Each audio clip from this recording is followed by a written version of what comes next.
Kapag ang dalawang nilalang ay nagmamahalan, hindi ba makatwiran din na ipaglaban nila ito? Makatwiran kayang ipaglaban ang isang pagmamahal na sa tingin ng mas nakakarami ay mali? Kailan naging mali ang isang pag-iibigan? At paano natin sasabihing ito ay mali kung wala namang nilalabag na batas ng Diyos o ng tao? Pag-iibigan na kung titignan mo ay parang tama, pero sabi nila ay ito po ay mali. Kailan naging mali ang isang mukhang tama? Kung tama, bakit parang mali pa rin? Teka, magulo na hindi ba?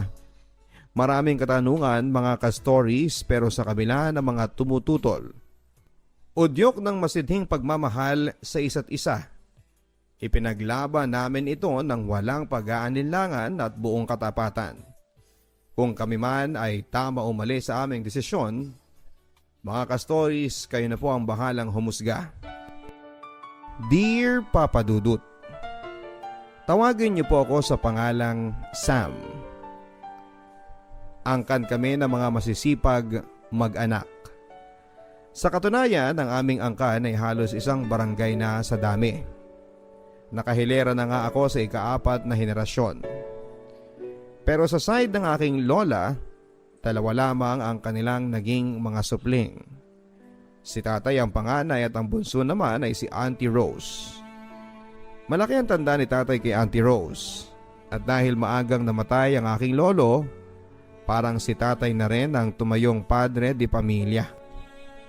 Sa katunayan ay siya na rin ang nagpaaral kay Auntie Rose at iginapang talaga niya hanggang makatapos at maging ganap na doktor. Hinintay muna ni tatay na makapagtapos ng pag-aaral si Auntie Rose at saka pa lamang ito nag-asawa. Medyo malawak din naman sana ang kabuang lupain ng aming angkan na pinaghati-hatian na, pero hindi na ito sapat upang suportahan ang dumadami naming kaanak. Naghihikahos pa rin ang buhay ng mga umaasa sa pagbubungkal ng lupa, lalo na yung mga maraming miyembro ang pamilya. Karamihan, lalo na yung mga mapalad na nakapagtapos ng college ay umalis na rin para maghanap buhay sa ibang lugar at doon na rin nagkapamilya. Sa side namin, si tatay ang naiwan sa bukid at si Auntie Rose naman ay dito na sa Maynila na masukan sa isang ospital. Dito na siya nakapag-asawa ng isa ring doktor, si Tito Ron. Si Tito Ron ay mula sa pamilya ng mga masasabing nakakaangat ang estado ng buhay. Namatay naman ang aking nanay matapos akong pinanganak at ayon sa kwento ni Lola, 7 araw pa lamang daw ako noon nang mabinat at dinugo ang aking nanay. At dahil sa problemang transportasyon, ay hindi na siya umabot pa ng buhay sa ospital. Sobrang mahal ng tatay si nanay, kaya maaring yon din ang dahilan kung bakit hindi na siya muling nag-asawa pa. Sinusuportahan din naman kami ni Auntie Rose pero dahil na rin sa klase ng kanyang propesyon, mabibilang sa daliri ang pagbisita niya sa amin ng tatay at ng lola. Ayaw din ng tatay na mag-abala pa si Auntie Rose ng mga bagay ukol sa pinansyal dahil sapat na rin naman ang kinikita ng bukid upang matugunan ang aming pangangailangan at konting luho sa buhay. Ang gusto niyang mangyari ay si Auntie Rose ang bahala sa aking pag-aaral kapag ako ay magkokolehiyo na. Pagkatapos ng high school ay agad naman akong pinalawas ni Auntie Rose dito sa Maynila. Pinag-aral niya ako ng driving nang sa ganon ay maihatid ko na rin sina Jenna at si Hannah, ang kanilang kambal na anak, sa eskwela pagdating ng pasukan. Pinaalis na kasi nila ang family driver nila dahil hindi na masyadong kailangan. At dahil school vacation noon, ang aking naging papel sa bahay ni na Auntie Rose at Tito Ron ay trabahong houseboy. Walang problema sa akin. At isa pa ay sanay naman ako sa mabibigat na trabaho at ang pinaka-importante para sa akin ay makapagtapos ng pag-aaral. Mas matanda ako ng 3 taon sa mga pinsan kong kambal na sina Jenna at Hannah.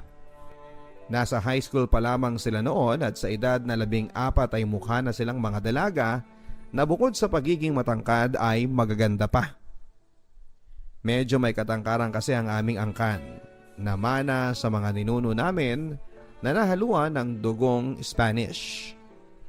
Hindi kami close ng aking mga pinsan dahil 2 beses ko lamang silang nakita simula pa nang kami ay mga paslit.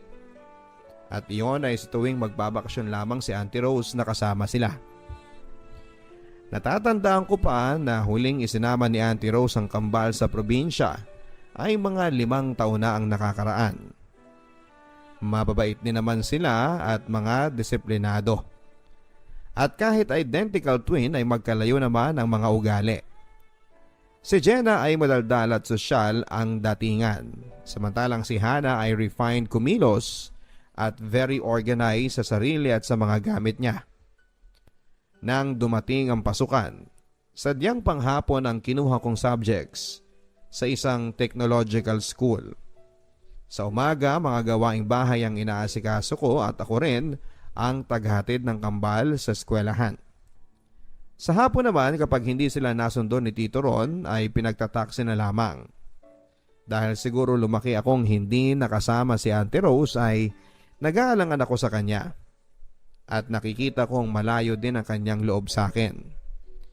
Siguro kung hindi malaki ang utang na loob niya sa aking ama, maaring hindi mangyaring tutulungan niya ako sa aking pag-aaral. Nakikipag-usap lamang sila sa akin kapag may kailangan o may ipagagawa. Kahit kumustahin ang aking pag-aaral ay hindi nila ginagawa. Ang una at huling payo nila sa akin ay huwag ko raw sayangin ang pagkakataon na makapag-aral at huwag haluan ng kung anumang kabulastugan. Kahit na hindi ako komportableng manirahan sa kanila ay kailangan kong mag-adjust, magtiis at magtiyaga dahil nga sa hangaring makapag-aral para kay tatay at sa aking kinabukasan. Ang hindi ko inaasahan, Papa Dudut, ay dito pala masusubok ang aking katatagan bilang tao at kung paano ko nalagpasan ang isang masalimuot at medyo mapanganib na yugto ng aking buhay. At ang dahilan, pag-ibig. Oo, Papa Dudut.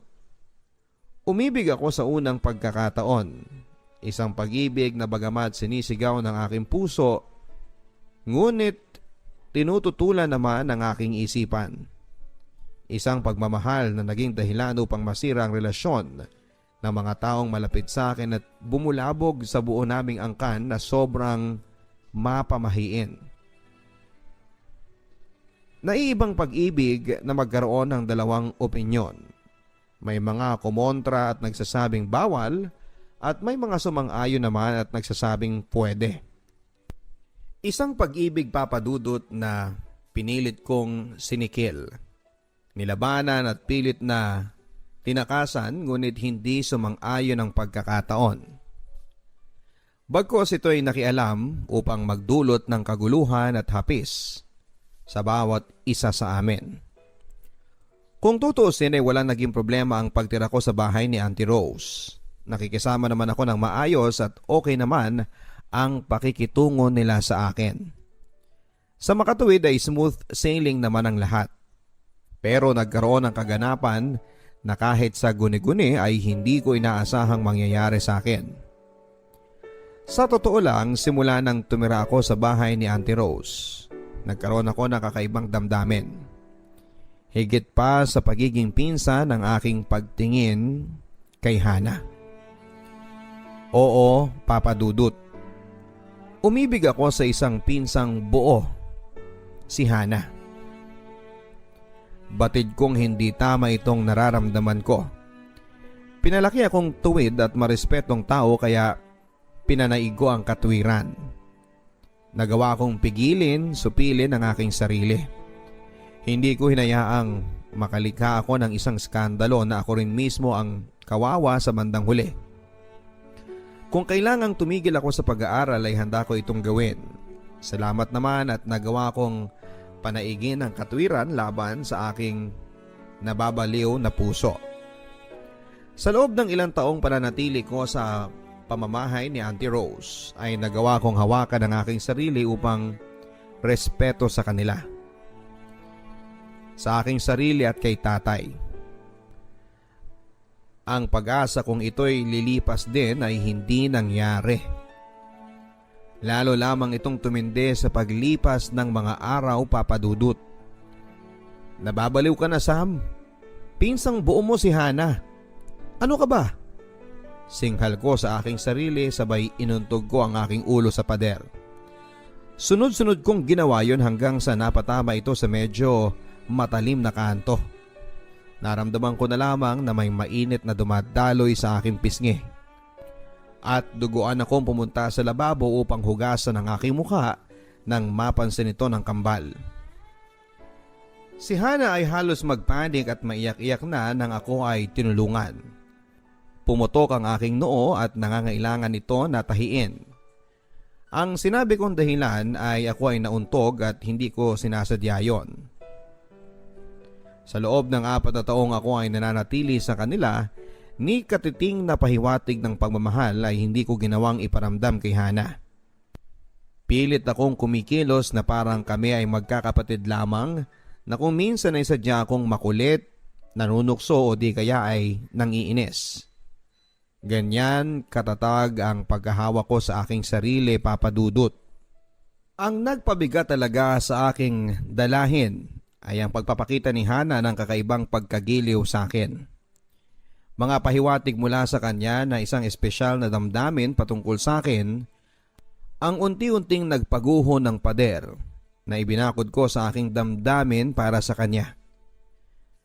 Kumbaga sa malakas na agos, matatag na sana ang aking pagkakahawak para hindi matangay, pero may humila sa aking mga paa upang makabitiw sa pagkakakapit. At ang humilang yon ay si Hana. Kahit pilit niyang itinatago, ipinagkakanulo naman siya ng kanyang mga kilos. Ang hindi ko lang alam ay kung ako'y nahahalata din kaya niya sapagkat ang pakikitungo ko sa kanila ni Jenna ay walang pagkakaiba. Isa pa, kapag kumilos ako ng kakaiba ay baka makahalata sina Auntie Rose at ang kanyang asawa. Kung maaari lamang ay sadyang dumidistansya na ako sa magkapatid. Kaya lang lahat ng paraan ay ginagawa naman ni Hana upang kami ay laging magkalapit. Ang ilan sa mga ito ay ang pagtulong niya sa pag-aalaga ng mga tanim sa garden na hindi naman niya dating ginagawa. Ang pagpapatulong sa kanyang mga gawaing pang-eskwela na alam kong kayang-kaya niya dahil matalino naman siya. Mas may utak siya kumpara kay Jenna. Katunayan mula grade school ay consistent honor student si Hana. Marami pa siyang mga paraan upang kami ay laging magkalapit at madalas ay natatangay na rin ako at nawiwili. Bawat sandali na kasakasama ko siya ay walang katumbas na kaligayahan ang aking nararamdaman. Kaya minsan ay hindi ko na rin makontrol ang aking sarili na magpakita ng isang espesyal na damdamin ukol sa kanya na sunuklian din naman niya. Kaunting panahon pa at gagraduate na ako. Siguro naman, pag nagkalayo, magkakalimutan na rin kami.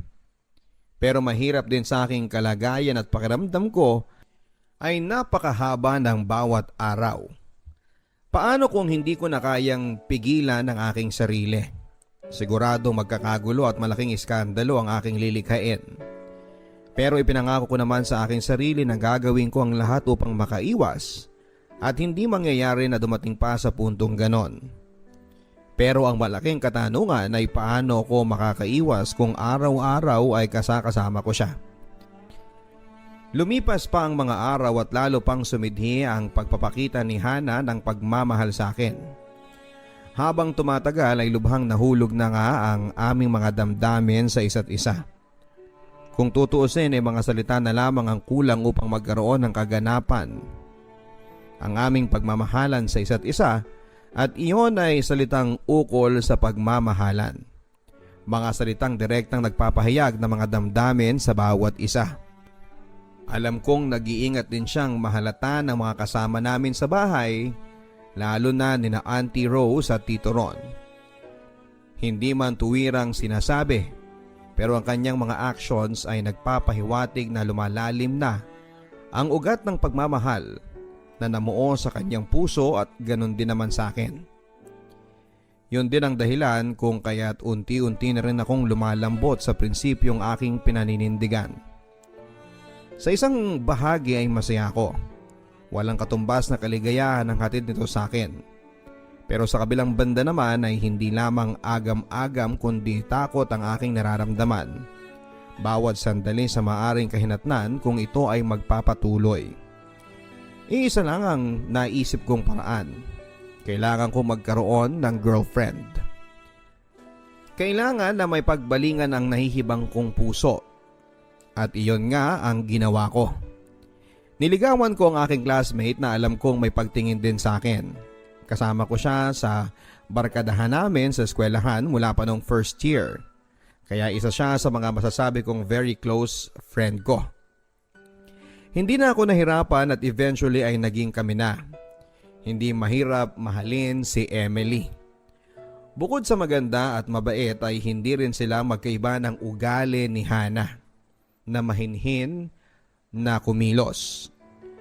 Kahit paano ay nakikita ko sa kanyang katauhan si Hana. Isang umagang hinatid ko ang kambal sa eskwelahan ay ipinagyabang ko sa kanila na may GF na ako. Talaga, Kuya Sam? Uy, pakilala mo naman sa amin ng makilatis namin. Kailangan maganda ha at hindi alangan sa lahi nating mga mistiso at mistisa. Excited at may kaunting yabang na sabi ni Jenna. Hinintay ko ang reaksyon ni Hana pero wala. Hindi siya nagsalita kahit nakatiting. Katabi ko siya sa driver's seat kaya nakiramdam na lamang at naghihintay sa magiging reaksyon niya. Habang nagdadaldal si Jenna, isang walang emosyon na mukha ni Hana ang aking nakita at nakafocus ang tingin sa labas ng bintana. Nanatili siyang ganon hanggang sa maihatid ko sila sa kanilang pinapasukang eskwelahan. Sa aking sarili ay pinagsisihan ko ang aking ginawa. Alam kong nasaktan ko siya at ito'y nagdulot din ng kirot sa aking puso. Hindi na ako mapakali at kung pwede sanang bawiin ang aking mga sinabi ay gagawin ko. Nang mga sumunod na araw, isang matamlay at laging walang kibo ang nasaksihan ko kay Hana. Hindi na rin siya kagaya ng dati na lumalapit o nakikipag-usap sa akin. Hindi ko na nakikita ang isang Hana na masayahin at laging kaaya-ayang tignan. Minsan, tinanong pa nga siya ni Auntie Rose kung may sakit ba siya. Alam kong nasaktan siya at napakasakit din para sa akin ang mga pangyayari lalo na at ako ang may kagagawa ng lahat. Mahal na mahal ko si Hana at pareho kaming nagdudusa sa ngayon. Nakakalungkot ang aming sitwasyon. Gusto kong ipahayag ang aking nararamdaman pero hindi ko naman magagawa yon. Napakabigat sa damdaming abot kamay ko na lamang ang aking mahal. At alam kong mahal din niya ako. Gusto ko siyang aluin at yakapin. Pawiin ang kanyang pagdurusa. Madalas din akong nagtatanong sa sarili kung bakit ganito. Nagmamahalan kami at karapatan din naman namin yon. Pero bakit hindi pwede? Dahil ba kami ay magpinsang buo? Wala namang batas na nagbabawal pero bakit bawal? O maaaring bawal dahil mga bata pa kami at tanggap ko yon. Handa naman ako maghintay kung kailangan. Pero hindi yan ang punto. Kundi ang kaisipang hindi kami pwede kahit kailanman. Dahil ba sa tradisyon? Madalas kong naririnig ang kasabihan na ang malalapit na kamag-anak ay magiging mga supling ay mga lalabas na abnormal. Hindi ba pwedeng suwayin ng tradisyon na sinasabi ring unwritten law? At dahil sa mga pangyayari ay nakikita ko na habang kami ay nakatira sa isang bubong, darating ang punto na ang lahat ay magiging out of control na. Nanaig sa akin ang takot kaya nakapagpasya ako na umuwi na lamang sa probinsya. Inimpake ko ang aking mga gamit at desidido na akong magpaalam kay Auntie Rose. Kahit nangangahulugan, na ito ay pagtigil ko sa aking pag-aaral. Magbubungkal na lamang ako ng lupa. Masakit man pero kailangan kong gawin ito dahil ito lamang ang pinakamainam na solusyon.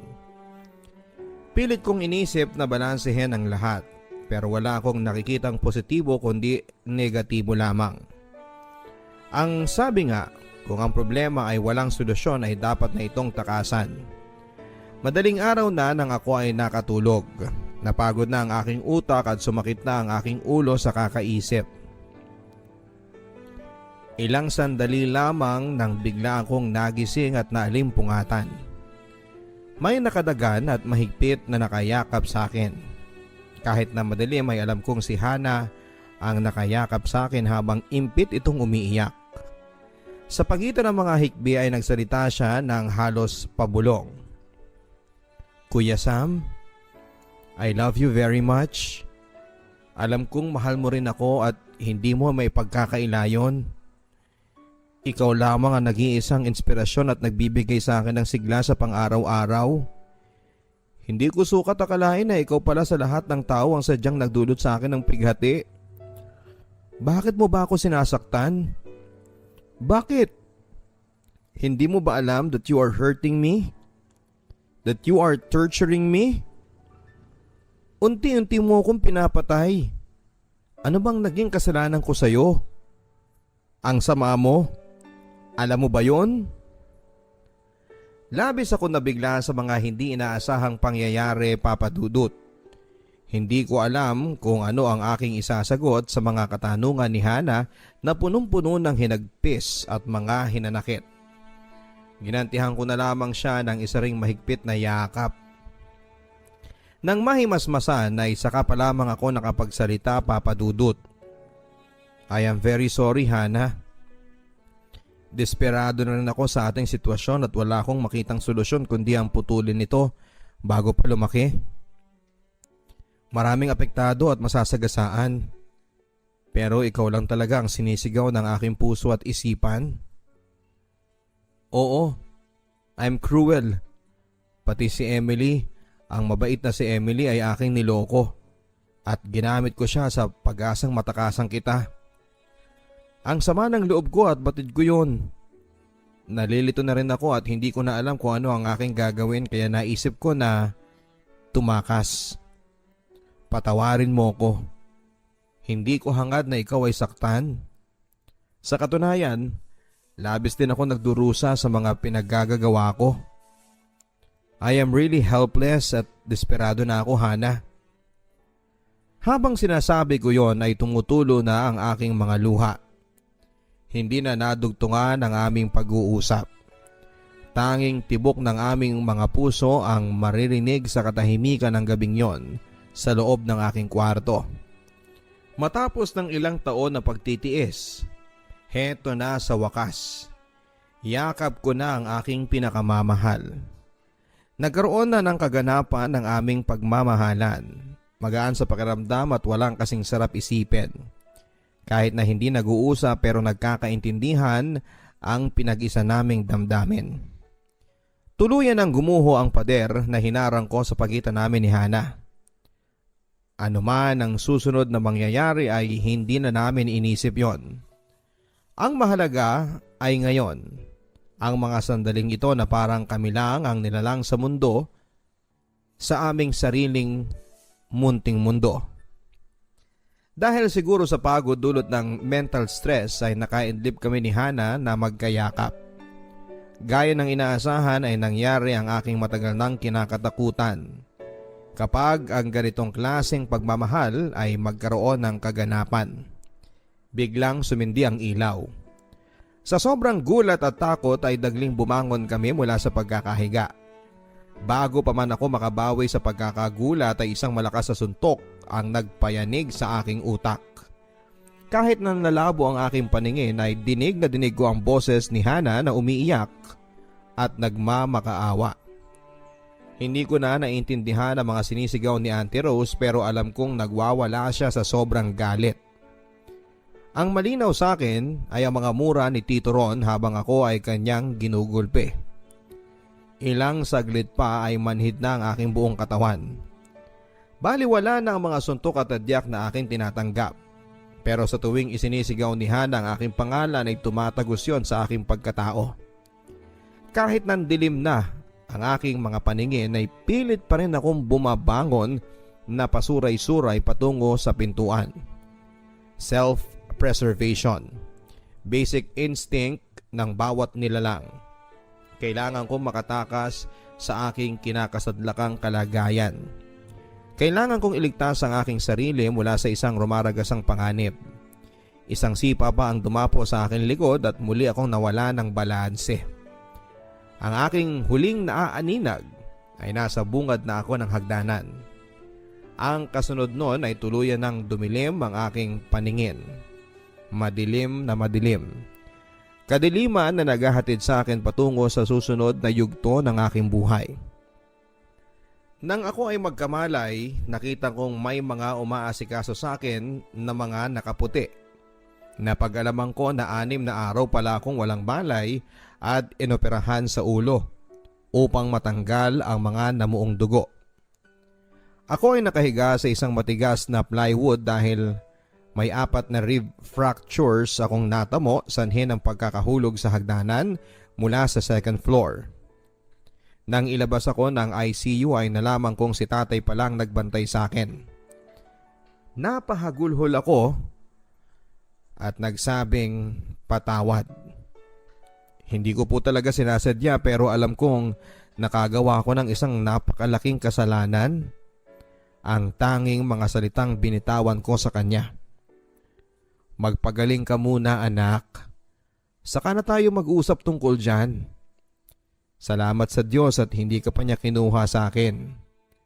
Nang mamatay ang iyong nanay, ikaw lamang ang siyang dahilan upang ipagpatuloy ko pa ang aking buhay. Ang sabi niya sabay talikod. Nakita kong humugot siya ng panyo at nagpunas ng kanyang mukha. Hindi ko man nakikita dahil nakatalikod ay alam kong umiiyak si tatay. Nangyari na ang kinakatakutan kong mangyari. Dinulutan ko ng hapis ang aking ama. Nagkagulo at nalagay sa alanganin ng aking buhay. Ang lahat ng mga ito, ako ang may kasalanan. Kumusta na kaya si Hana? Si Auntie Rose? Kahit isa man lang sa kanila ay walang nagpakita sa ospital.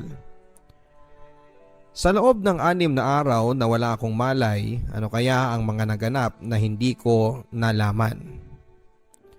Ayaw naman ni tatay na magsalita at sa bahay na raw pag-usapan at hindi sa ospital. Wala akong ideya kung ano ang mga naganap noong ako ay wala pang malay.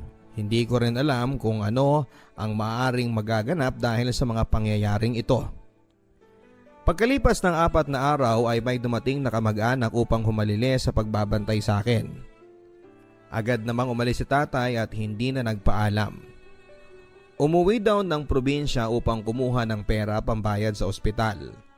May dumating ding mga pulis para kunan ako ng statements. Ang report kasi ng ospital ay kahina-hinala ang nangyari sa akin. Bukod sa major injuries ay may mga pasapa ako sa buong katawan.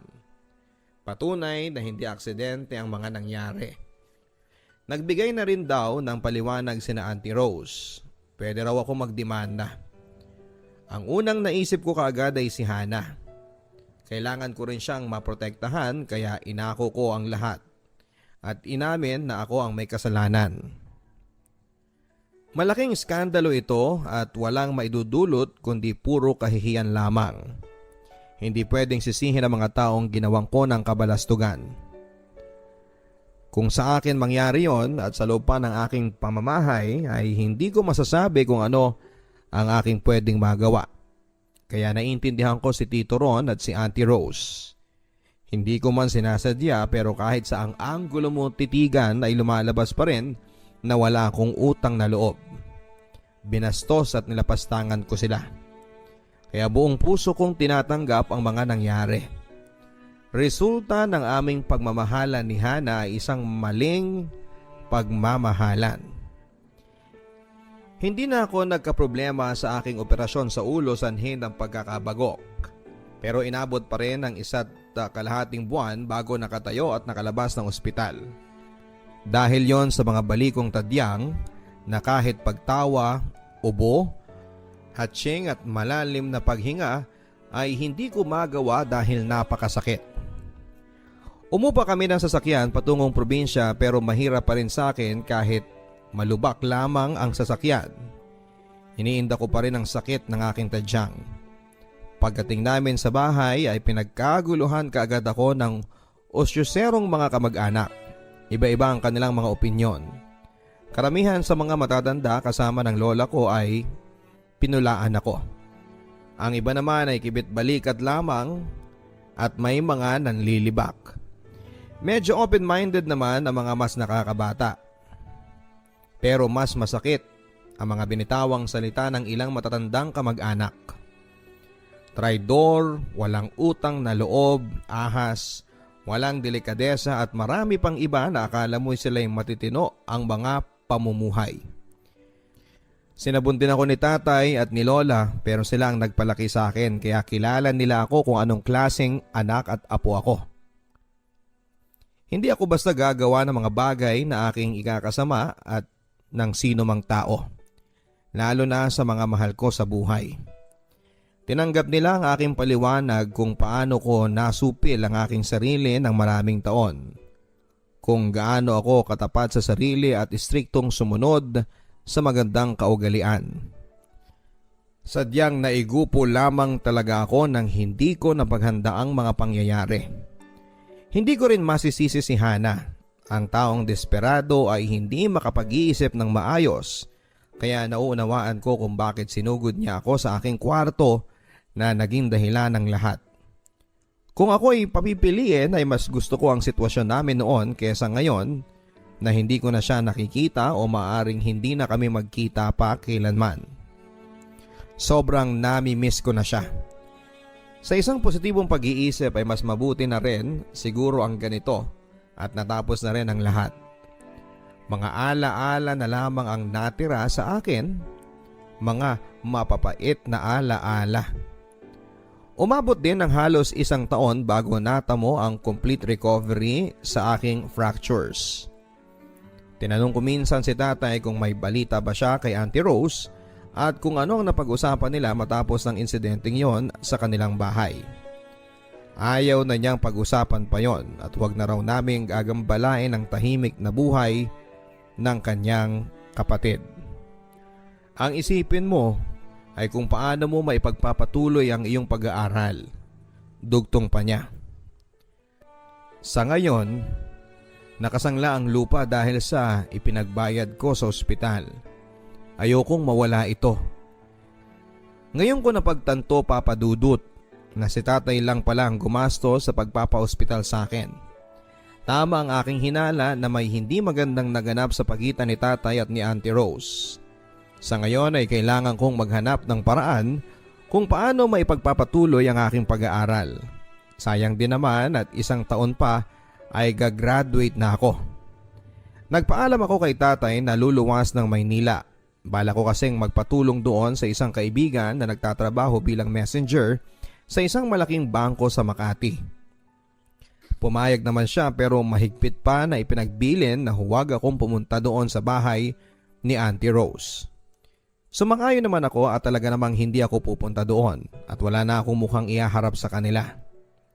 Swerte naman at nangangailangan pa ng messenger ang agency na pinapasukan ng isang kaibigan para i-deploy sa bangko na kumukuha ng kanilang serbisyo. Umupa ako ng isang maliit na kwarto at madalas bago ako makatulog ay naiisip ko po si Hana. Miss na miss ko na siya. Pero hanggang doon na lamang at wala na akong magagawa. Kailangang magkalimutan na kami at nararapat lamang para sa ikakatahimik at ikakabuti naming lahat. Kailangan kong mag-move on at tapusin ang kabanatang ito ng aking buhay. Pagtuunan ko na lamang ng pansin ang aking kinabukasan. Paghandaan at harapin kung anuman ang kapalaran na naghihintay para sa akin. Sakay na ng aking service motorcycle ay minsan meron akong hinatid na mga dokumento sa isang universidad. Palabas na ako ng office ng school nang may tumawag sa aking pangalan.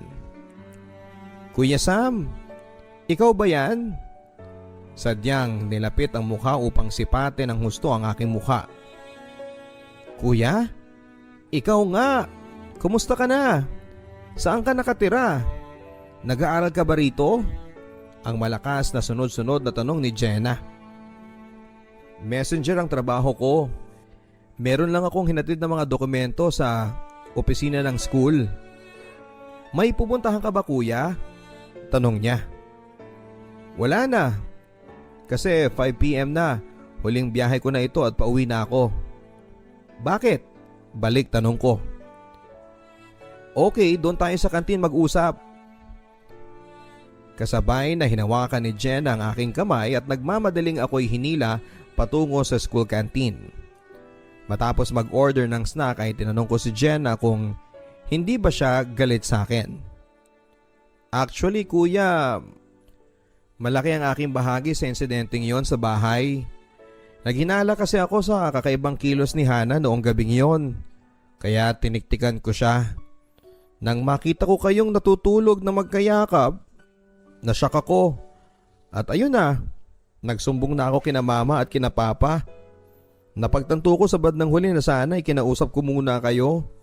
Hindi na sana nangyari na munti ka nang mamatay. Hindi naman kasalanan ng umibig, hindi ba? Karapatan ng bawat tao yon, pero naiiba ang kaso ninyo ni Hana. It's a case of a wrong person on a wrong time in a wrong place.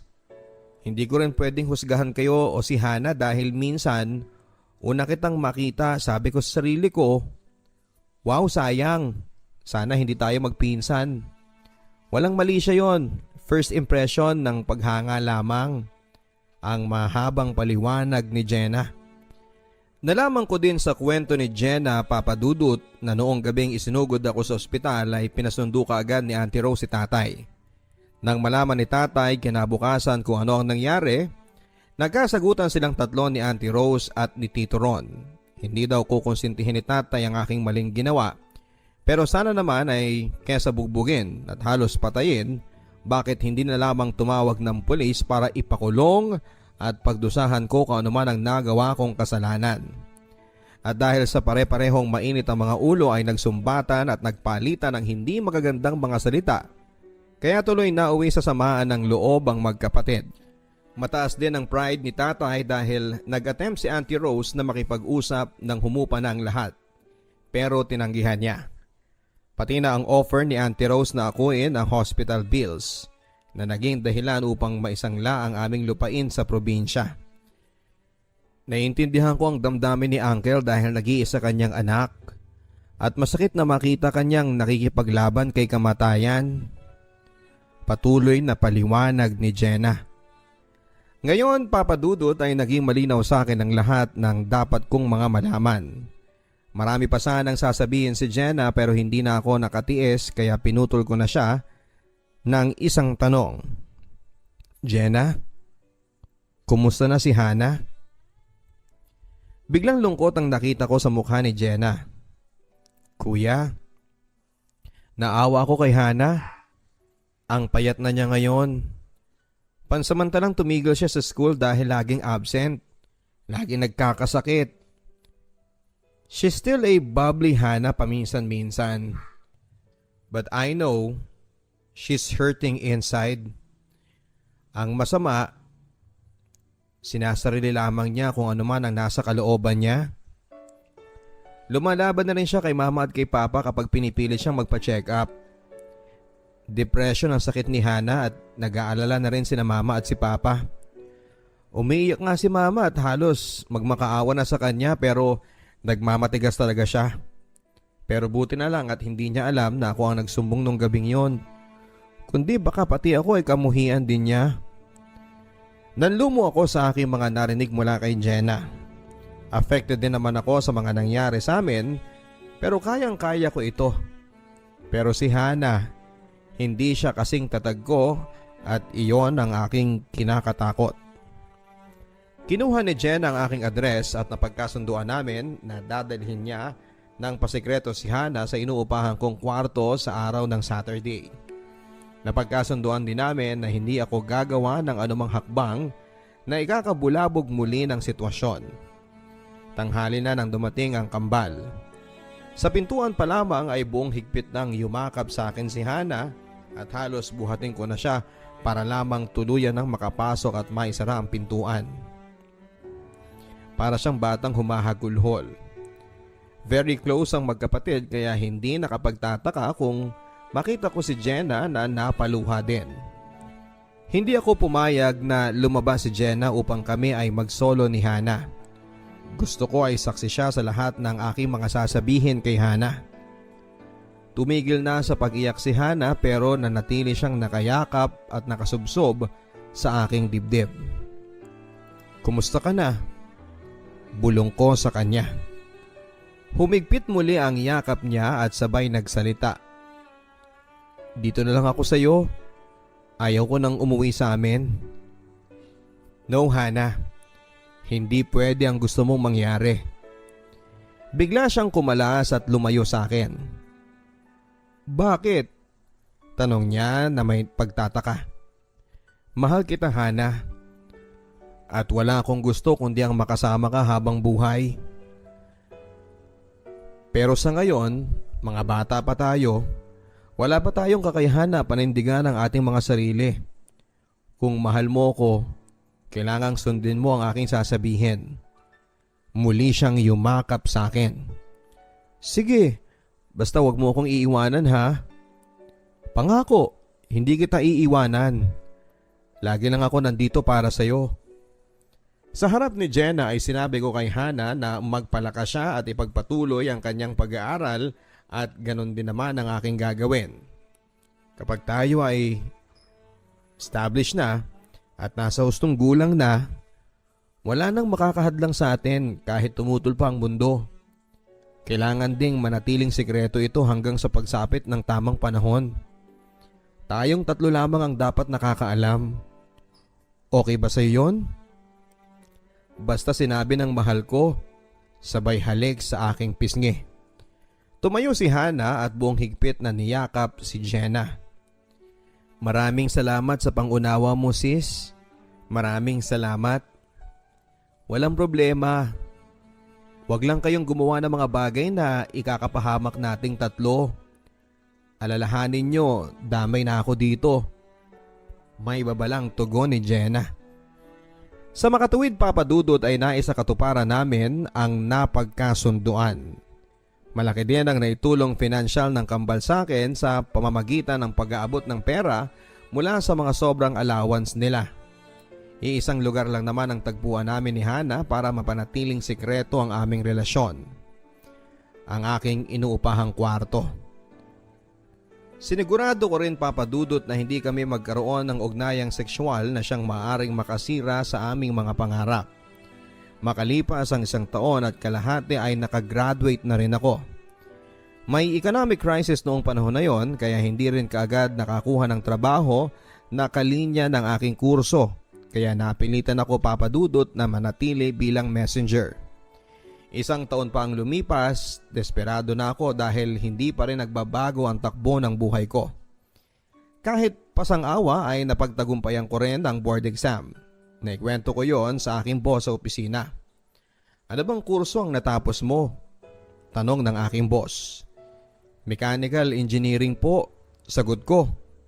"Aba, qualified ka. Gusto mo ba na magseaman? Ire-recommend kita sa kapatid ko kung gusto mong maging marine engineer." Malaki ang aking pasalamat dahil ang kapatid ng aking boss ay nagpapadala ng mga marinero sa abroad. Kaya naman hindi nagtagal ay nakaalis na rin ako. Ang pagiging seaman ang siyang naging dahilan, Papa Dudut, upang tuluyan ko na ring matubos ang nakasangla naming lupa bago ito marimata. Tuloy din ang aming sikretong relasyon ni Hana na ngayon ay nagtuturo na sa isang university. Noong pang-4 na taon ko sa pagbabarko ay sumiklab ang digmaan sa pagitan ng Iraq at ng Iran. Ang barkong aking sinasakyan noon ay isang Iranian registered cargo ship na humahakot ng agricultural products mula sa India patungo sa Europe. Nagulat na lamang kami at nang pabalik na ng India, dumaong muna kami sa crate at ikinarga ang mga war materials sa aming barko. Nagbago na rin ang aming ruta. Hindi patungong India kundi Persian Gulf, kung saan ay binomba ng mga Iraqi planes ang mga supply ships ng Iran. Bago pumasok ng Persian Gulf, mga Revolutionary Guards ng Iran ang aming escorts. Kitang-kita ko ang mga sirang barko na naglipa na sa mababaw na bahagi ng karagatan. Biktima ng mga pag-atake ni Saddam, at sa panahon na ina-unload namin sa pier ang mga highly explosive materials, ako'y laging kinakabahan at hindi ako mapakali. Paano kung pagdaan namin muli palabas ng Persian Gulf ay madali na kami? Hindi ako makatulog at lubhang nangayayat ng husto. Sa mga panahong yon, pakiramdam ko'y hindi na ako makakauwi pa ng buhay. Naisip ko lagi si Hana.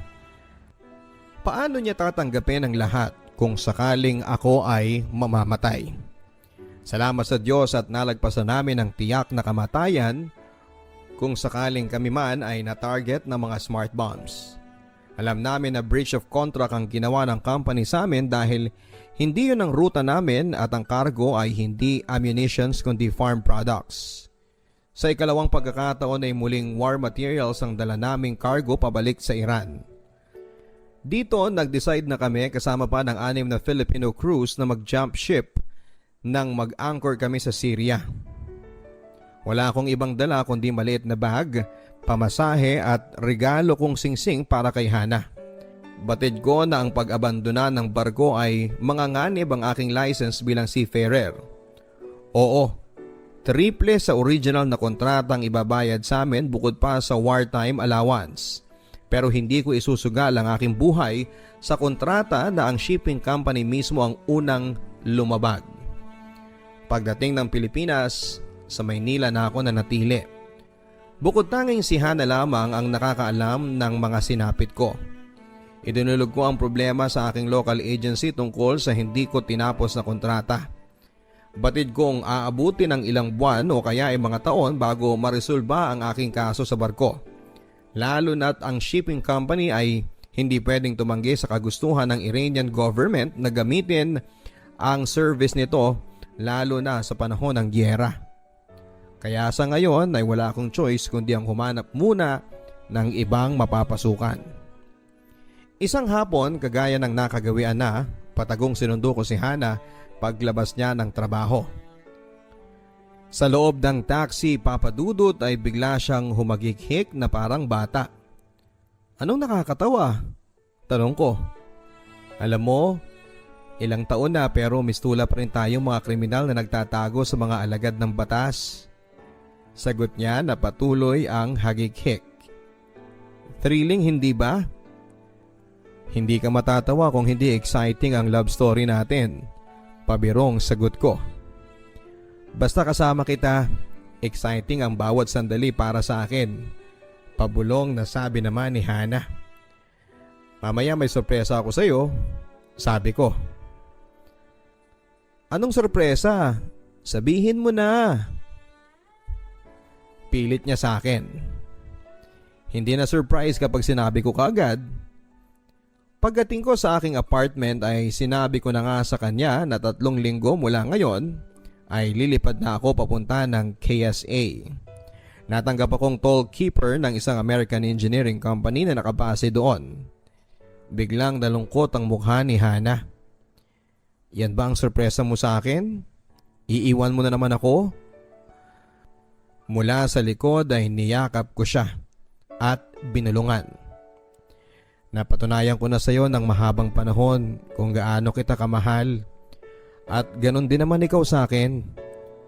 Kung ganito lang tayo lagi, walang patutunguhan itong relasyon natin. Tapusin na lang natin ito at magsimula na lang tayo ng bago. Biglang gumaragal ang boses ni Hana.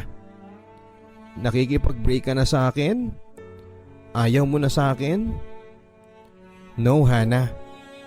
I want to end this because I want to start another level of our relationship.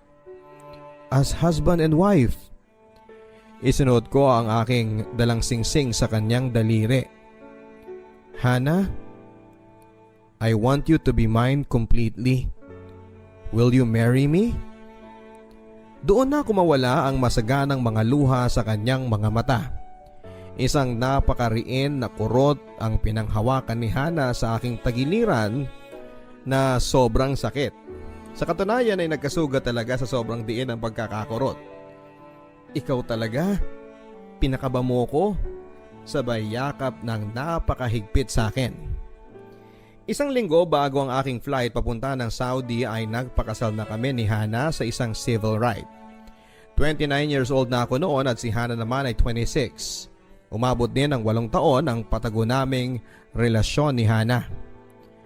Ang mga saksi papadudot ay sina Jenna at ilang mga kaibigan na wala ding alam sa likod ng aming love story. Nanatiling sikreto ang kasalang naganap sa aming pamilya. Makalipas ang ilang buwan, sobrang namiss ko na si Hana at gusto ko nang umuwi. Upang maresolba ang aming pangungulila sa isa't isa, ginawan ko ng paraan na makasunod sa akin si Hana. Hinanapan ko siya ng posibleng mapasukan sa Saudi para magsama na nga kami. Labis ang aming kagalakan papadudot nang matanggap siya sa isang international school sa Saudi at ang tinuturo niya ay English sa mga anak ng iba't ibang lahi na nagtatrabaho din doon. Doon din namin napagkasunduan na sumulat ng joint letter of apology kina Auntie Rose at Tito Ron at ganon din kina tatay at lola sa probinsya. Walang response mula kay Auntie Rose pero si tatay ay sumulat at sinabing nasa hustong gulang na kayo at alam na ninyo ang inyong ginagawa. Nandyan na yan at wala na kaming magagawa kundi ang igawad ang aming basbas at naway pagpalaing kayo ng Diyos sa inyong mga naging desisyon at anumang hadikain ninyo sa buhay sa susunod pang mga taon. Makalipas ang mahigit 1 taon ay masayang binalita naman ni Jenna na ikakasal na siya sa New Zealand kung saan siya nakabase sa ngayon, sa isang Pinoy din. Pero sina Auntie Rose ay hindi pa rin nagpaparamdam kahit na ilang beses na rin kaming nagpadala ng mga sulat. Siguro darating din ang araw na mapatawad nila kami nila Hana. Lalo na siguro kung makita nila ang kanilang mga apo na kambal din. Oo papadudot, nagbunga ang aming pagmamahalan ni Hana ng isa ring kambal. Ang pagkakaiba lamang ay hindi parehong babae at hindi rin lalaki kundi babae at lalaki. Hindi ako naniniwala papadudot pero kinabahan din ako kahit papaano baka hindi normal ang aming anak ayon sa kasabihan. Sinulatan namin si tatay na doon din naman gaganapin ang belated birthday celebration ng kambal sa probinsya kasabay ng aming yearly vacation. Mahigit 2 taon din kaming hindi nakauwi ng Pilipinas. Masayang isipin at tanggap na rin ng pamilya ang aming relasyon ni Hana. Mas kompleto siguro ang kaligayahan kung kasama sina Auntie Rose at Tito Ron. Nang dumating kami sa bahay sa probinsya, nandun lahat ng kamag-anak namin na akala mo ay may dumating na mga artista. Isang malaking sorpresa ang tumambad sa amin. Biglang napatigil at parang napako kami ni Hana sa aming kinakatayuan. Nakita namin si Auntie Rose na umiiyak at patakbong sinalubong si Hana habang si Tito Ron naman ay niyakap at binuhat ng sabay ang kambal naming mga anak. Nagiyakan ang mag-ina habang mahigpit na magkayakap. I am very sorry, Mama. I am so sorry sa lahat-lahat ng nagawa namin sa inyo. Gusto ko na ring bumigay pero jahin naman. Kaya pinilit kong pinaglabanan na pumatak ang mga luha ko. Salamat sa Diyos at eto na yata ang pinakamasayang sandali ng buhay ko. Nang matapos ang gyera sa Middle East ay naresolba at naipanalo namin ang kaso sa tulong ng isang international governing body na nangangalaga ng kapakanan ng seafarers sa buong mundo. Full compensated ang hindi ko natapos na kontrata. Pati na rin ang 3 taon na hindi nakabiyahe. Nakatanggap din ako ng hindi man kalakihan pero reasonable namang financial compensation. May mahihiling pa ba ako? Kalabisan na siguro kung humiling pa ako. Kasunod noon ay nag-pack up na rin ang aking employer sa Saudi at nag-relocate sa Nigeria. Pinili ko na lamang na inuwi ang aking pamilya sa Pilipinas at muling sumampa sa barko. First engineer na ako nang mag-decide akong tumigil upang makasama ko na ang aking pamilya sa araw-araw. Kahit na hindi na kailangan magtrabaho, pinayagan ko pa rin si Hana kung saan siya masaya at yon ay ang pagtuturo. Ako po ay naniniwala na ang lahat ng mga nangyari sa ating buhay ay tadhana. Kaya lang ang tadhana ay may dalawang mukha. Isang mabuti at isa ay masama. Ang tadhana ay nakadepende kung paano natin ginampanan ang ating papel sa buhay.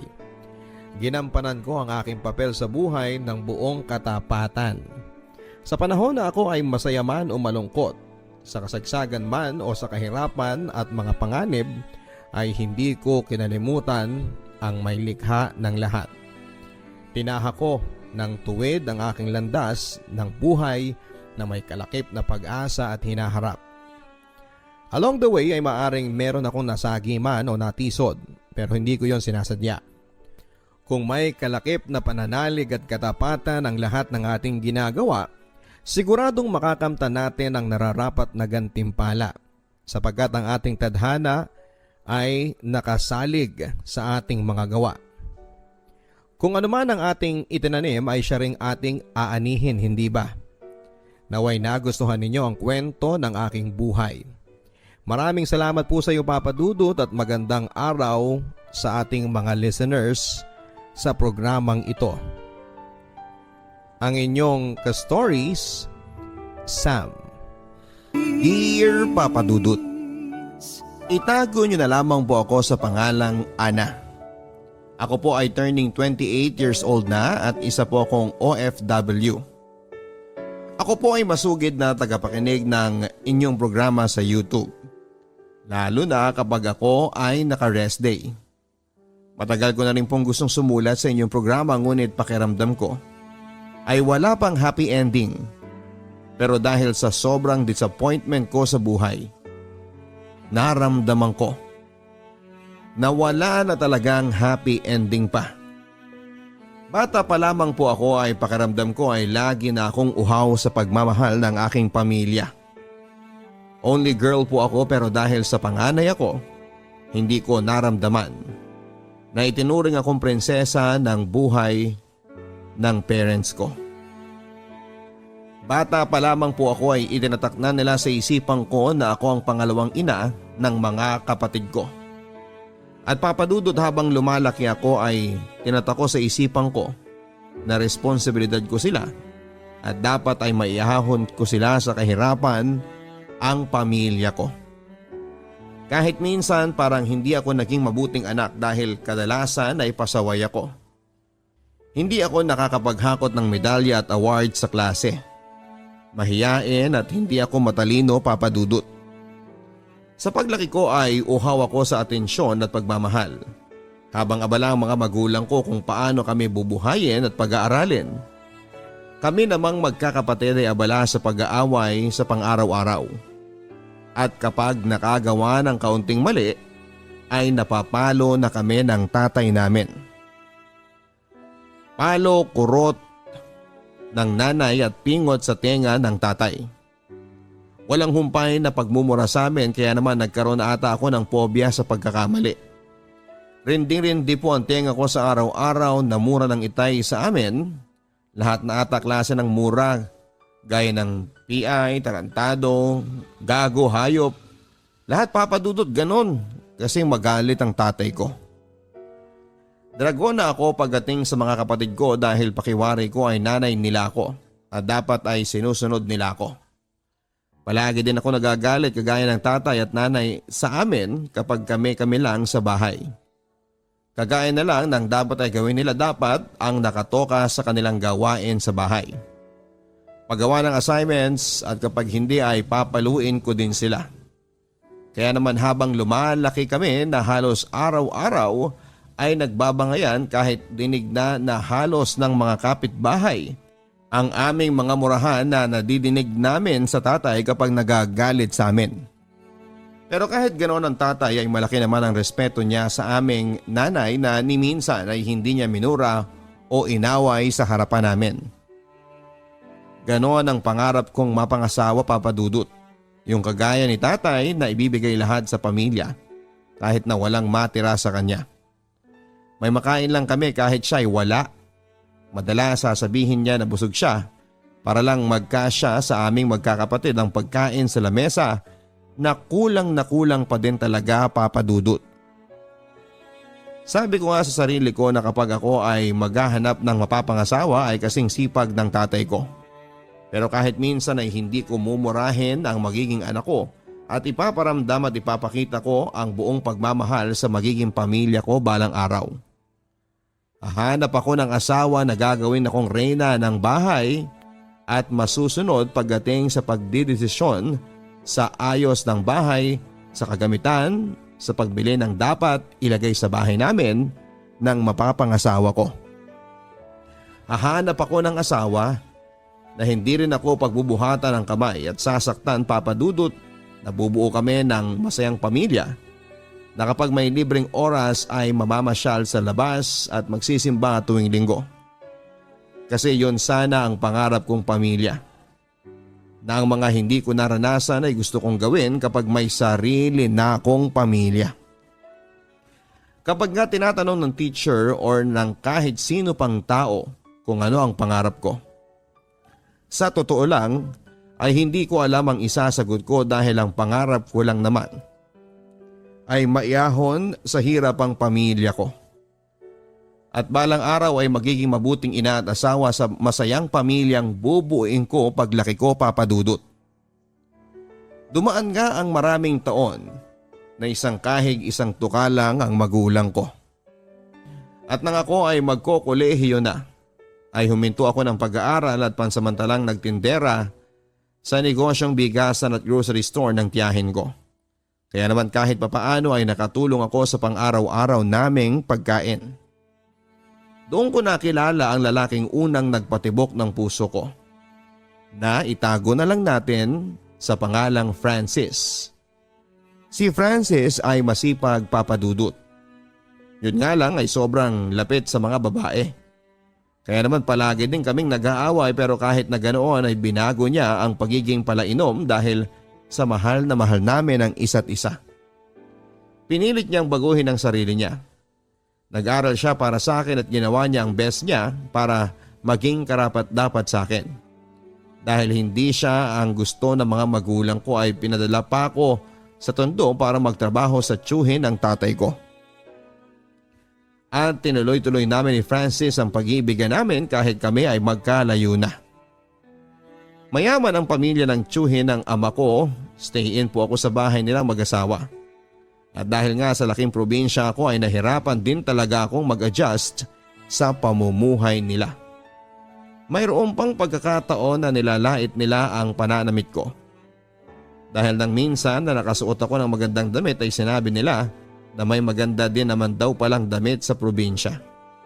Sa isip ko ay ganito pala ang mga mayayaman. Kaya kung ganito pala ang ugali ng mayayaman ay ayaw ko nang maging mayaman. Tumagal din ako ng ilang buwan at maayos naman ang naging buhay ko kahit na miss ko na ang pamilya ko. Gustong gusto ko nang nakakatulong sa kanila kaya nagtiis ako na malayo. Isang araw ay pinatawag ako ng tiyuhin ng tatay ko sa kwarto niya at ipagtimpla ko daw siya ng kape, Papa Dudut, at hindi ko akalain na may masamang binabalak siya sa akin. Munti ka na akong ma-rape, mabuti na lamang po at naitulak ko siya ng malakas dahilan upang matumba siya at makatakbo ko papalayo sa kanya. Iyak ako ng iyak, ang gusto ko lang ay makauwi na sa pamilya ko. Dumating na nga ang araw na nakauwi ako at nalaman ng boyfriend ko ang nangyari sa akin. Kaya naman hindi na niya ako na gustong bumalik sa Maynila. Pero Papa Dudut, ang bagay na yon ay hindi ko nasabi sa pamilya ko. Hindi ko kayang sabihin kaya naman pinilit pa din nila ako na makabalik sa Tondo upang makapagtrabaho sa tiyuhin ng tatay ko at wala akong magawa dahil hindi ko kayang hindian ang mga magulang ko. Papa Dudut, mabait pa din sa akin ng Diyos dahil pagkabalik ko doon ay nagkasakit at naoperahan ng lalaking muntik nang mang-rape sa akin. At ang nakakatawa lang doon ay ako pa ang nag-alaga sa kanya sa ospital. Doon ay humingi ako ng sign kung dapat ko na ba siyang patawarin at tanggalin ang galit sa puso ko. Napatawad ko po siya at hindi na ako muling pinagtangkaan pa. Kaya naman tumagal ako ng 1 taon sa pagtatrabaho sa kanila. At ako po ay nakaipon ng pang tuition fees sa pag-aaral ko ng 2-year course. Sa pag-uwi ko ay siya namang paghiwalay namin ni Francis dahil naging sobrang siloso ko po sa kaibigan niyang babae na halos araw-araw niyang kasama. Ako po yung tipo ng babae na kung napagod ako sa iyo sa kakaselos ko at parang patuloy ka pa rin at hindi ko na kayang makita silang magkasama ng kaibigan niya ay nakipaghiwalay po ako. Sa toxic na relasyon namin na umabot sa puntong minumura na niya ako para ipagtanggol ang kaibigan niyang babae. Kaya naman noong kolehiyo Papa Dudut ay iniwan ko na si Francis. Kahit sobrang mahal na mahal ko po siya Papa Dudut, sa sobrang selos ay nagawa ko siyang iwanan. Pagkatapos ng 1 taon mahigit na relasyon namin ni Francis ay hindi nagtagal. Nakilala ko naman si Makmak na sobrang malakas ang sense of humor. Kaya naman sa tuwing kasama ko siya ay napakasaya ko. Dahil masaya po talaga siyang kasama. Pero Papa Dudut hindi ko siya minahal kagaya ng pagmamahal ko kay Francis. Mababaw na pagmamahal. At para lamang pong kaibigan din ang turing ko sa kanya. Yun nga lang Papa Dudut ay may BFF din siyang babae at sobrang sweet nila kahit kaharap ako. Kaya sobrang selos ko Papa Dudut. Pero hindi kagaya kay Francis ay natakot ako na awayin si Makmak pagdating sa BFF niya dahil nahihiya ako na malaman niyang nagsiselos ako. Kaya tinago ko ang lahat ng sakit at selos na nararamdaman ko. Siguro dahilan na rin yon para hindi na mas lumalim pa ang pagmamahal ko na nararamdaman kay Makmak. Kaya bago ako nakatapos sa kolehiyo ay naghiwalay din kami dahil na rin sa nalaman kong iba't ibang babae na rin ang naging karelasyon niya. Mula nang nagkalabuan kami. Hinayaan ko na Papa Dudut kahit masakit at least ay naging magkaibigan pa rin kami at hindi naman ako gaanong nasaktan sa hiwalayan namin. Oo, mahal ko siya pero hindi gaanong kalalim. 4 months lang po kami at naging masaya naman ako sa relasyon namin kahit na ganon. May mga nagdaan pang manliligaw Papa Dudut pero wala na akong sinagot at nakarelasyon. Maliban na lang kay Sam na matanda sa akin ng 8 years. Minahal ko po siya pero hindi naging kami dahil sa magkaibang mundo na ginagalawan namin. Nalaman ko pa na ex siya ng pinsan ko kaya naman lumayo ako kahit nafo-fall na ako sa kanya. Hanggang tawag text sa tinginan lang sa malayo ang naging pagtitinginan namin at umabot lang ng 1 buwan. Nakagraduate na nga ako sa college sa 2-year course na tinapos ko bilang computer management na hindi ko din sineryoso dahil hindi ko gusto ang kursong yon. Oo Papa Dudut, napilitan lamang ako dahil wala naman akong pagpipilian sa school na pinag-aaralan ko. Yun lang po kasi yung kurso na makakatipid kami. Pagka-graduate ko ay agad ako nag-apply bilang sales lady. Agad po akong natanggap at hindi ako nahirapang mag-apply. Sobrang swerte ko Papa Dudut sa work dahil kapag may napipili akong pag-a-applyan ay agad naman akong nakukuha. Si Sam ay patuloy pa rin ang panunuyo sa akin ngunit kahit sobrang laki ng pagkagusto ko sa kanya ay hindi ko kayang gumawa ng mali. Alam ko po kasing mali Papa Dudut dahil ayaw kong tanggapin ang hinihingi niyang favor sa akin na maging asawa niya. Magsama pag nagkaanak ay sakalang kami magpapakasal. Alam ko pong mali bukod sa masasaktan ko din ang pinsan at pamilya ko dahil malaki ang pangarap ko para sa pamilya ko. Iniwasan ko po si Sam sa abot ng aking makakaya. Kahit siya na po yata ang pinakagwapong lalaking nakilala ko noon, ay iniwasan ko po talaga siya. Hanggang sa nakilala ko naman si Prince sa pinagtatrabahuhan kong bilang sales lady. Kagaya siya ni Makmak, malakas ang sense of humor, palagi niya akong napapatawa at na-inlove ako sa kanya. Kaya lang, ang hindi naman po naging kami dahil may GF siya. Madalas niya lang po akong takbuhan kapag nag-aaway sila, utangan ng pera kapag kailangan niya. Kainuman din niya ako kapag broken-hearted siya. Yun nga po Papadudot ay muntik nang may mangyari sa amin dahil sa kalasingan namin ni Prince. Mabuti na lamang at mabilis akong natakuhan dahil alam kong mali at takot na takot akong magkamali. Dahil nangako ako sa sarili ko na ibibigay ko lamang ang pagkababae ko sa isang lalaki at yon ay ang magiging asawa ko. Hindi rin po nagtagal ay nakaalis na ako papunta sa ibang bansa upang doon magtrabaho. Sobrang swerte ko nga Papadudot at agad na natanggap ako sa inaplayan kong agency. Mabilis ako nakaalis sa edad na 19 turning 20 ng panahon na yon. Sobrang hirap po pala mag-abroad. Hirap at kahit sanay akong malayo sa pamilya ay nahirapan pa rin po ako.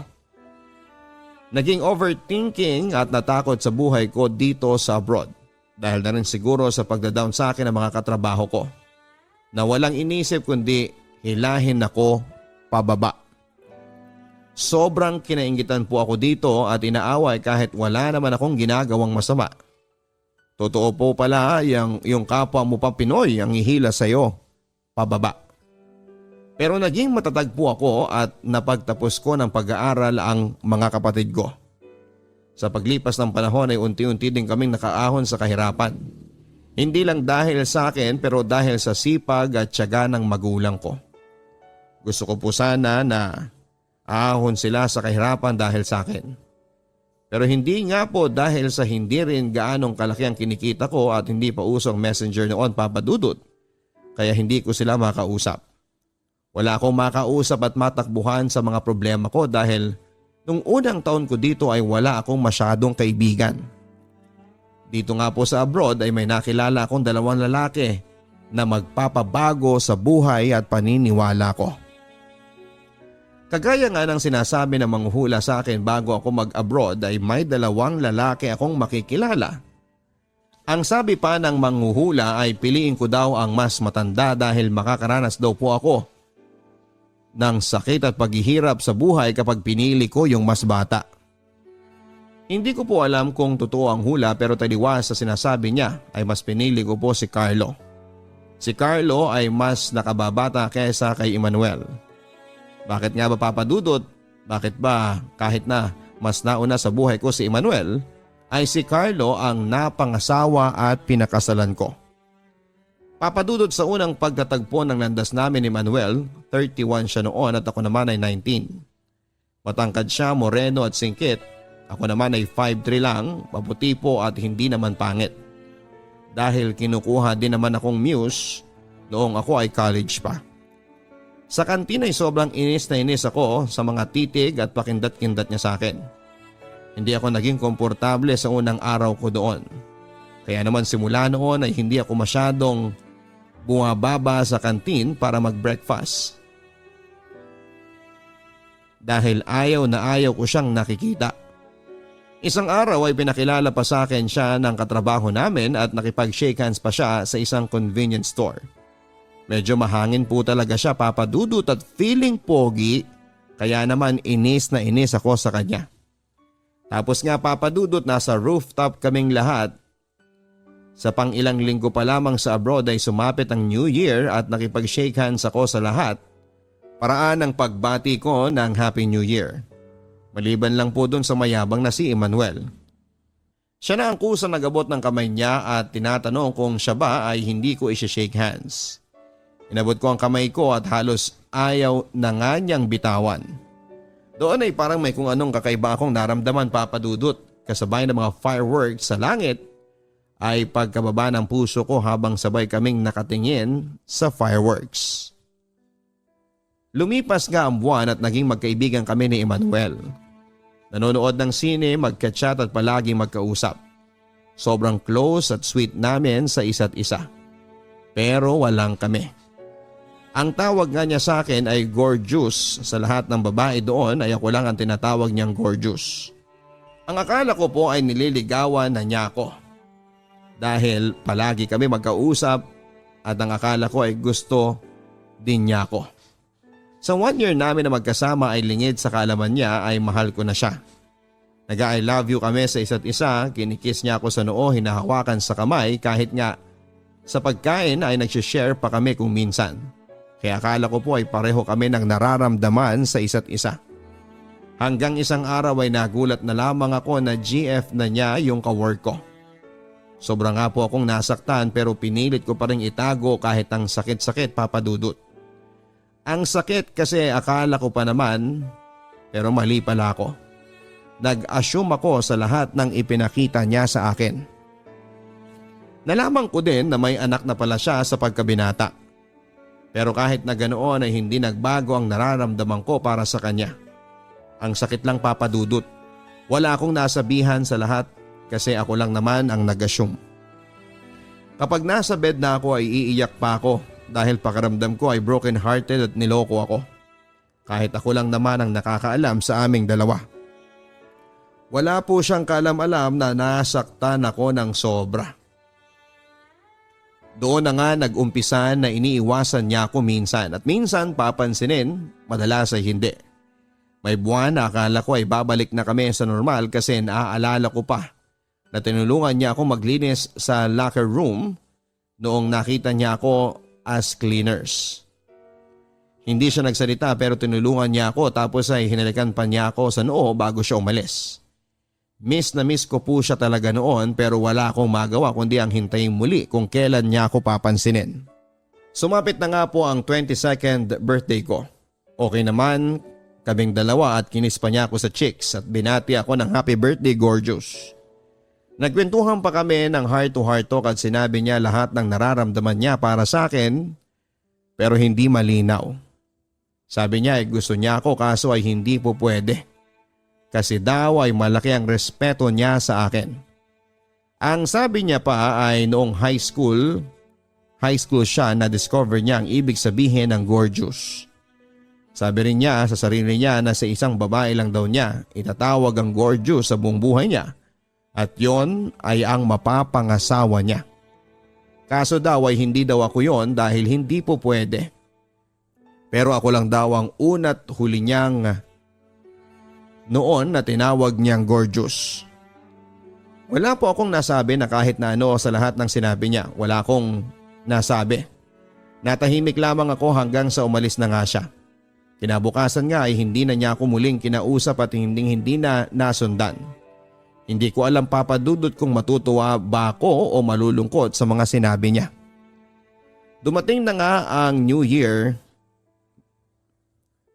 Last year of kontra ko sa abroad that time. Ayaw ko na po sanang magpunta sa rooftop para makipag-greet sa mga tao doon dahil malungkot ako at wala ako sa mood kaso napilitan ako dahil lahat ay lumabas na at ayaw kong maiwan doon sa kwarto. Dating gawi ay kinamayan ko sila para i-greet ng Happy New Year. Pagtalikod ko po ay nasa likuran ko pala si Emmanuel. Aalis na po sana ako, Papa Dudut, at walang balak batiin siya kasi ay napansin ko na nakatingin siya sa akin. Kaya inabot ko na ang kamay ko at sinabi ko na, "Kuya, Happy New Year."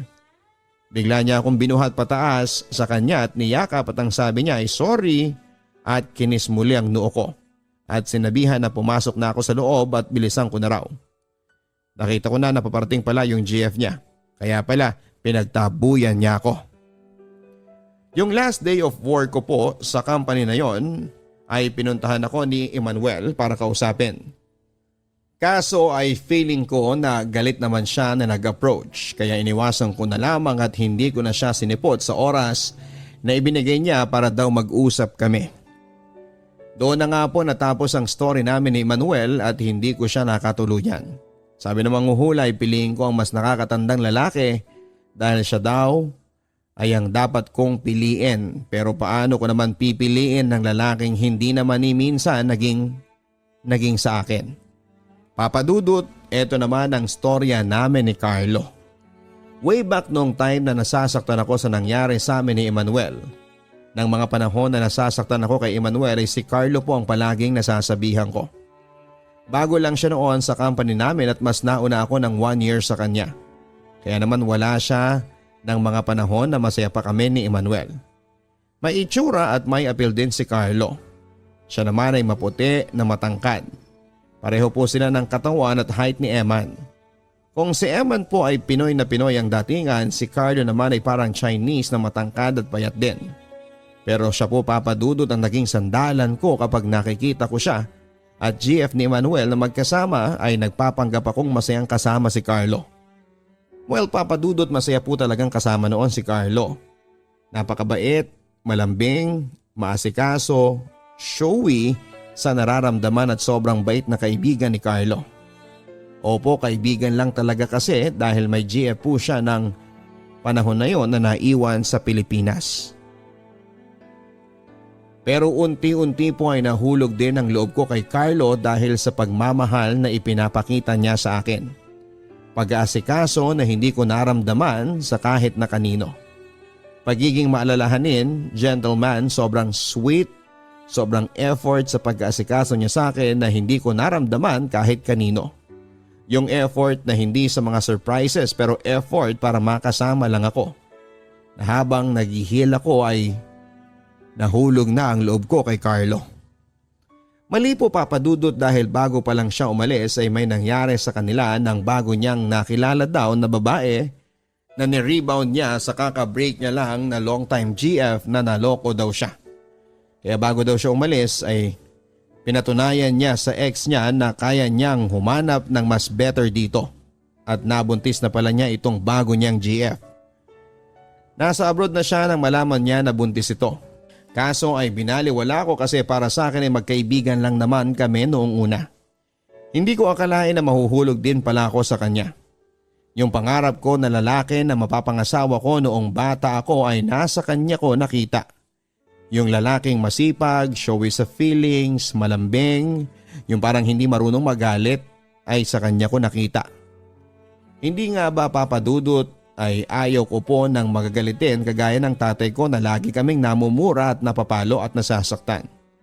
Kaya pakiramdam ko kay Carlo ay siya ang may katangian ng hinahanap ko sa lalaki. Yung magiging reyna ako sa buhay at mga pangarap ko na parang halos pareho kami ng pinapangarap pagdating sa buhay, may pamilya. Ang dami niyang pangarap pagdating sa marriage life na same ng pangarap ko noong bata pa ako. Kaya po akala ko ay siya na ang lalaking hinahanap ko. Nangangarap para sa anak, sa asawa, ganun po siya. Madaming imagination sa buhay para sa future at si Emmanuel po ay never kong nakausap pagdating sa ganitong bagay sa buhay asawa, anak at seryoso siya at mapili lang ang sinasabi. Malaling magsalita at mag-isip, hindi kagaya ni Carlo na sobrang expressive sa lahat ng bagay. Na-adapt ko na nga po kung paano si Carlo kaya nawala na rin ang pagiging mahiyain ko. Madaldal na rin ako sa lahat at naikukwento ko na rin ang lahat sa kanya. Lagi kami nag-iiyakan ni Carlo kasi sinasabi niya kung gaano ka-worst ang bagong GF niya sa kanya. Na lahat ay ibinibigay niya kaso ang gusto lagi ay iwan siya. Naawa ako at gusto kong suklian lahat ng tulong niya sa akin para mapagaan ang loob nung time na nasasaktan ako kay Emmanuel. Kaya po sa tuwing kailangan ako ni Carlo, I'll make sure na lagi akong nasa tabi niya. Ginagawan ko siya ng merienda or ng mga bagay na makapagpapasaya sa kanya para hindi niya maramdaman ang sakit. Alam ko po kasi papadudot ang pakiramdam ng na-reject. Ayokong maramdaman niya yon dahil napapamahal na nga din po ako sa kanya. Hanggang papadudod isang araw ay hindi ko na namalaya na parang kami na rin pala. Walang label pero kung ano ang ginagawa ng magkarelasyon ay ginagawa na rin namin. Hiningi niya sa akin ng isang bagay na matagal ko nang pinagkakaingatan na ibigay ko po sa kanya yon. Ang kauna-unahang lalaking nakaangkin sa pagkababae ko. Hindi ko rin po alam papadudot, ang alam ko po ay takot na takot akong gumawa ng mali. Pero bakit pagdating kay Carlo ay walang pag-aalinlangang na ibigay ko na po pala ang hindi pa dapat. Ang alam ko lang ay ayaw kong maramdaman niya ang ma-reject. Ang alam ko lang ay gusto ko siyang protektahan at ayaw ko siyang masaktan. Gusto ko siyang maging masaya dahil deserve niya yon. Sa pag-uwi ko ng Pilipinas ay pinagbawalan na rin po ako ni Carlo na kausapin pa si Emmanuel. Kaya hindi ko alam kung ano ang dapat na pag-usapan namin ni Emmanuel. Sabay kaming umuwi ng Pilipinas ni Carlo at doon ko din po nalaman na hindi talaga sila hiwalay ng GF na nabuntis niya. Ang akala ko po kasi ay hiwalay na sila. Sabi niya ay hiwalay na daw talaga sila kaso ay umuuwi pa rin sa kanila yung GF niya. Dahil sa baby nila na 1-year-old na noon mahigit. Ang sabi niya po ay naka-apartment ang babae. Malayo sa dati niyang asawa. Pero umuuwi pala sa kanila dahil nasa kanila ang bata. Maling-mali po at napakatanga ko po talaga. Pero noon ay akala ko ay ako ang tama. Noon ang akala ko ay tama kaming dalawa. Malakas pa ang loob ko na ipaglaban si Carlo sa babae kasi para sa akin noon ay never naman silang nagsama sa isang bubong at kasal naman ang babae sa iba.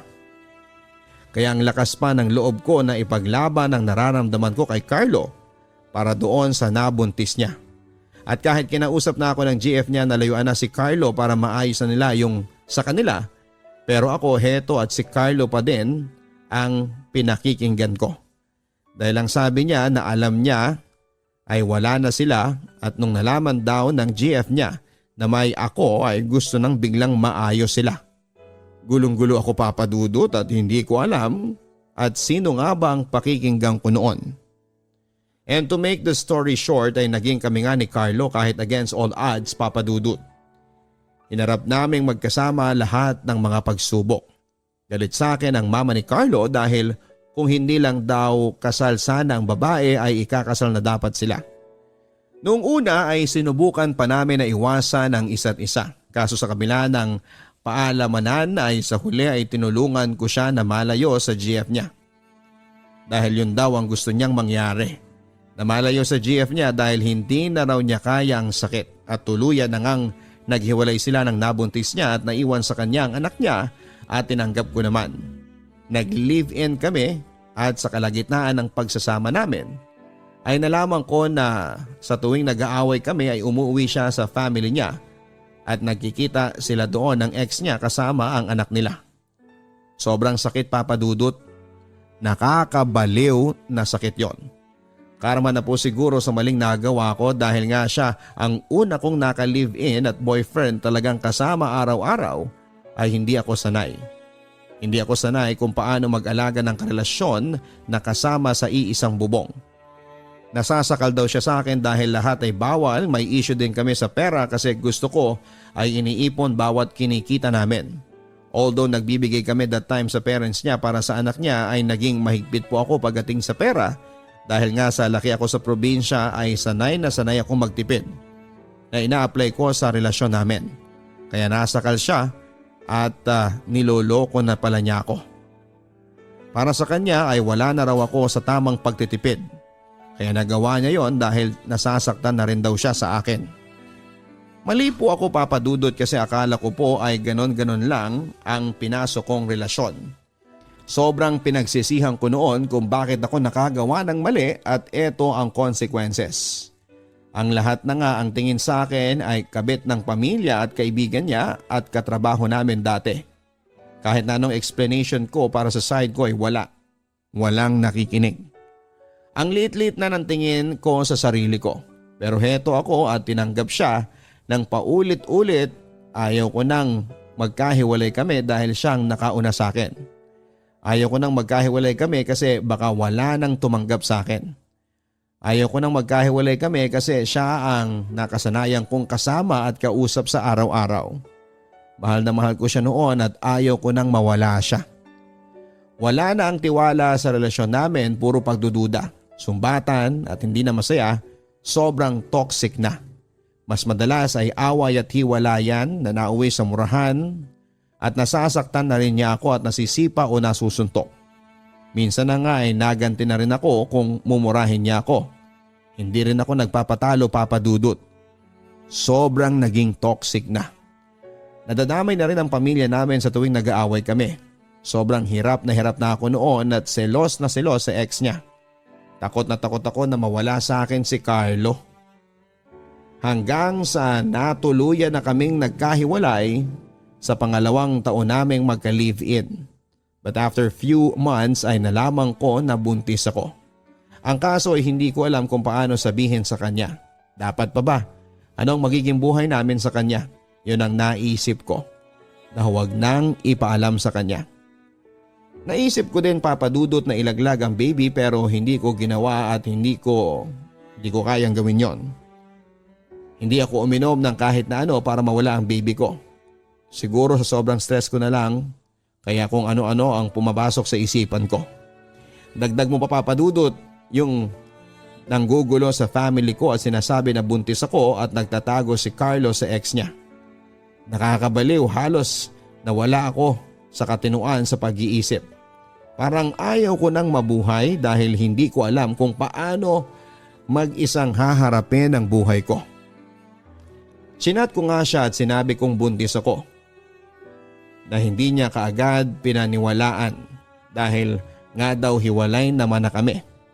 Pero Papa Dudut, ganun pa man ay 4 months na akong buntis, ay nakipagbalikan siya sa akin at kinasal kami. Matagal ko nang hinihingi sa kanya ang kasal bago pa lang kami magka-live-in. Kaso ay ayaw niya dahil wala daw pupunta sa family niya. Kaya naman nagulat ako nang niyaya niya ako magpakasal kahit civil lang at pamilya ko lamang ang kasama sa celebration. Oo, Papa Dudut, tinanggap ko po ulit. Gusto ko na buo ang pamilya na kalalakihan ng anak ko.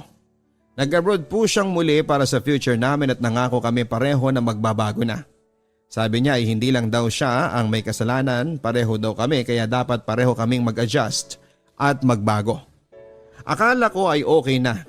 Ilang buwan din okay at walang away. Kaso dumating muli kami sa pagsubok pagkatapos ko ng mga anak.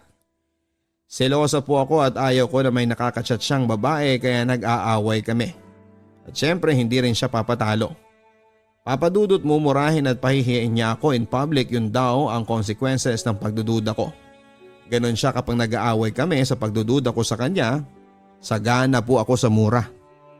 Ngayong magkasama na kami ay 3 years na kaming kasal, dumating muli ang time na okay na kami at masaya. Mabait naman siyang asawa at tatay sa anak namin, maasikaso, maalaga. Ang kaso lang, Papa Dudut, kapag nagagalit siya sa tuwing nagdududa ako ay triple ang kapalit. Palagi may konsekwensya sa mga pagsiselos at pagdududa ko. Andun yung nasasaktan na niya ako at minumura-mura. Dahil para sa kanya ay wala namang dapat na ikaduda. Mahal na mahal daw ako at hindi ako ipagpapalit pero kaya niyang gawin kung gugustuhin niya dahil kaya niyang mawala kami ng anak ko sa kanya. Ultimo BFF niya na babae, Papa Dudut, ay hindi ko pinalampas. Na dapat ay hindi na sila nagvi-video call dahil napapadalas na at hindi tama dahil may asawa na siya. Hindi tama na kino-comfort niya ang BFF niya dahil may asawa na siya. Para sa akin ay mali na sobrang close pa sila ng BFF niya. Dahil nga sa sobrang silosa ko, abay laging big deal sa akin kahit makita ko lang na nagko-comment siya sa BFF niya sa Facebook nito. Magkalayo sila ngayon ay pinagbabawalan ko siya na makikipag-usap dahil ayaw ko nang may mababasang I love you pa sa kanya ang babae at minsan kasi, Papa Dudut, nabasa ko na nagiging malalim na ang conversation nila. Naubabot na nga sa point na maranasang nagtanong ng BFF niya na paano kung naging sila. Magtatagal kaya sila kaya ginawa ko ang lahat para mailayo siya sa BFF niya. Kaya simpleng comment lang ay naiinis na ako kapag nababasa ko yon. Kaya sa maayos na paraan na may pagtatampo ay sinabi ko sa kanya na naiinis ako sa BFF niya. Ang kaso, Papa Dudut, pinagmumura na naman ako ng asawa ko. Papa Dudut, akala ko ay magiging masaya na kami mag-asawa. Ilang buwan kasi na okay naman kami, hindi ako nasasaktan o napagbubuhatan ng kamay. Nakita ko din na nagbabago na nga siya unti-unti at natuto na siyang manuyo at i-ignore ang pagiging selosa ko. Akala ko ay tuloy-tuloy na. Ang gusto ko lang naman, Papa Dudut, ay maramdaman na minamahal at binibigyan ng atensyon. Sinusuyo. Bata pa lang ako ay uhaw na po ako sa atensyon at sa pagmamahal. Gusto ko yung pakiramdam na mahal ako at nire-respeto yung pakiramdam na sinusuyo ako. Sobrang disappointed ako sa sarili ko dahil ang simpleng buhay na pangarap ko noong bata pa lamang ako na maging reyna ng tahanan at magkaroon ng masayang pamilya ang magiging anak ko. Ang sana ay hindi niya maranasan na makadinig ng pagmumura at pananakit ay sa tatay pa niya makikita para sa aming mag-asawa.